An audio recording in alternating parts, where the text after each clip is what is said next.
muri yeZimbabwe aiwa kwazovhurwa hombe manje nekuti anonzi Budigivi aiwa vanenge vachivhura hombe vanotaura mashoko ekuti kunyangwe AU haina kukwanisa kurecognize Idi Mnangagwa selegitimate president weZimbabwe nekuda kwezviitiko zvakatranspire aiwa paAU summit yavakaatenda vachiti aiwa pane zvakaitika zvatanyatsoona kuti aiwa nyangwe neSADC aitombomurecognize. Sana pinda mashoko aya aataura nokukurudzirai bvawasubscribe wolaika wotina on the bell icon tamuchana mabhidzi anokupa pano paZim News Live nokuti vanouya paextendo pavonyera vachiti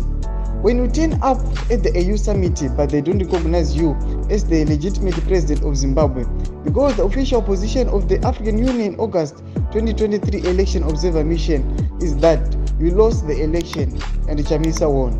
and now it's dinner time at the conference and you and your wife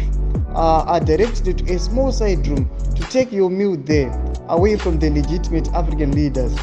As if that is not humiliating enough, while the other African leaders are feasting on the ram stick, scalloped potatoes and a word of salad, you are now looking at the menu you have been given, and the only option presented are bologna sandwiches, rusk and